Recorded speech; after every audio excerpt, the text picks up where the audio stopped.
तो हिंदी ग्रामर का और एक चैप्टर जो कि अव्यय या अभिकारी शब्द, उसके ऊपर आज हम बात करेंगे। उसका डेफिनेशन पहले देखते हैं और डेफिनेशन के साथ साथ अव्यय के भेद के ऊपर बात करेंगे। पहले डेफिनेशन के ऊपर जब बात करते हैं, क्या दिया हुआ है, जिन शब्द में लिंग वचन कारक आदि के कारण कोई परिवर्तन नहीं होता उन्हें अव्यय या अभिकारी शब्द कहते हैं। ये सभी परिस्थितियों में ज्यों के त्यों मूल रूप में रहते हैं। जिस शब्द में लिंग वचन कारक आदि के कारण कोई परिवर्तन दिखाई नहीं देता, संपूर्ण रूप में जैसे का वैसा रहते हैं, उन्हें अव्यय या अभिकारी शब्द कहते हैं। ये सभी परिस्थितियों में ज्यों के त्यों रहते हैं, एक साथ, मतलब किसी भी परिस्थिति हो हमारे हिंदी ग्रामर के, वो जैसे का वैसा ही रहते हैं।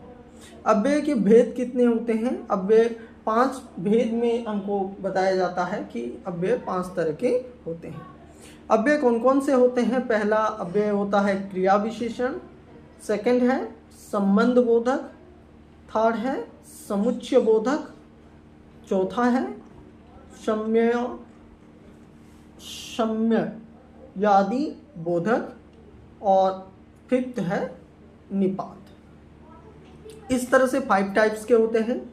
पहला जो है अव्यय हम समझते हैं। पहले अव्यय में क्या दिया हुआ है? क्रिया विशेषण, मतलब एडवर्ब। ठीक है, इसका डेफिनेशन यूं है कि जो शब्द क्रिया की विशेषता बताते हैं वे क्रिया विशेषण कहलाते हैं। जैसे अचानक, इधर, जल्दी जल्दी, धीरे धीरे, ध्यानपूर्वक, तेज, कम, अधिक, ऊपर आदि उदाहरण जो है, ये शब्द जो है इस्तेमाल होते हैं। उदाहरण कुछ है कि बंदर अचानक आ गया, यहाँ पे क्रिया का विशेषण बताया जा रहा है। ठीक है, वो अचानक आ गए, बंदर अचानक आ गया।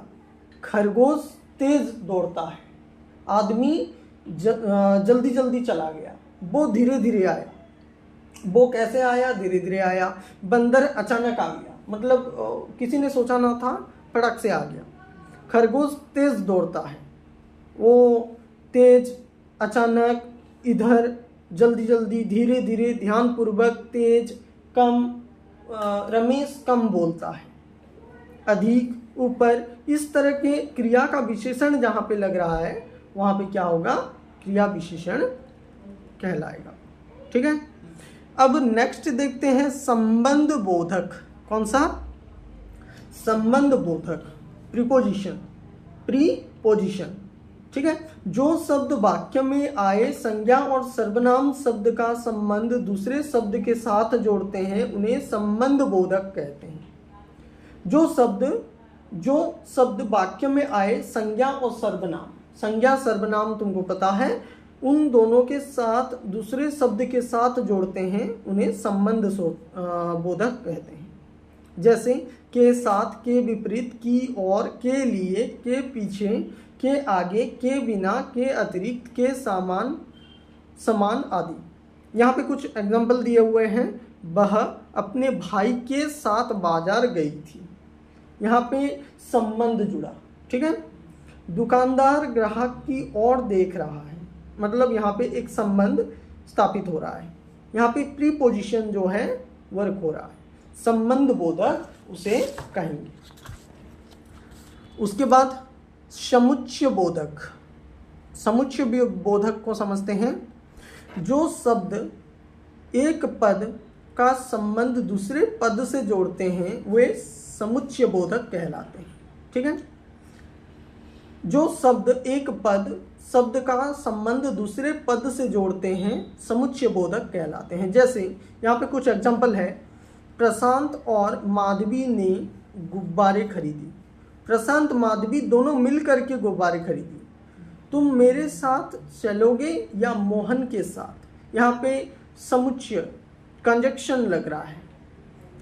सभी लोग मेले में गए किंतु मैं नहीं गया। यहाँ पे भी सभी लोग जा रहे हैं लेकिन मैं नहीं जा रहा हूँ। इस तरह का जो है, जो शब्द एक पद का संबंध दूसरे पद से जोड़ रहा है। सभी लोग गए लेकिन मैं नहीं गया। धीरज बीमार है इसलिए स्कूल नहीं जाएगा। वो बीमार है इसी वजह से नहीं जाएगा, अगर बीमार नहीं होता तो जाता।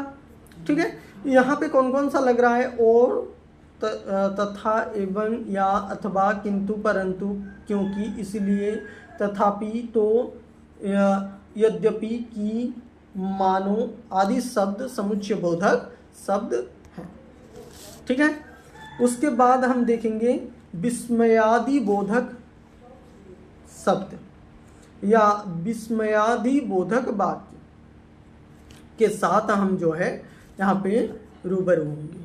हर्ष, शोक, विस्मय, घृणा, प्रशंसा, यह आदि भावों को व्यक्त करने वाले शब्द को क्या कहते हैं? विस्मयादि बोधक कहलाते हैं। जैसे अरे, ओ, वाह, हे राम, हे राम। उसके बाद छी, हाँ, ठीक, सावस आदि शब्द जो है विस्मयादि बोधक कहलाते हैं। पहला एग्जाम्पल हम देखते हैं, वाह, तुमने तो कमाल कर दिया। वाह यहाँ पे विस्मयादि बोधक लग रहा है। शाबाश, तुम्हें पुरस्कार मिला है। अरे, इतना बड़ा बंदर, हाय, वह डूब रहा है। मतलब डूब रहा है तो विस्मय हो रहा है। छी, बहुत गंदा शौचालय है। ठीक है, यहाँ पे भी विस्मय है।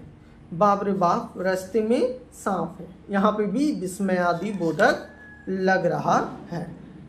लास्ट पूरा देखते हैं कौन सा है? निपात, एम्फेसिस। निपात या एम्फेसिस। निपात वे अव्यय शब्द हैं जो वाक्य में किसी शब्द विशेष पर बल देने के लिए प्रयोग किए जाते हैं। निपात वे अव्यय हैं जो वाक्य में किसी शब्द विशेष पर बल देने के लिए प्रयोग होते हैं। किसी के ऊपर जोर दे करके कहोगे तब ये एम्फेसिस लगेगा या निपात लगेगा।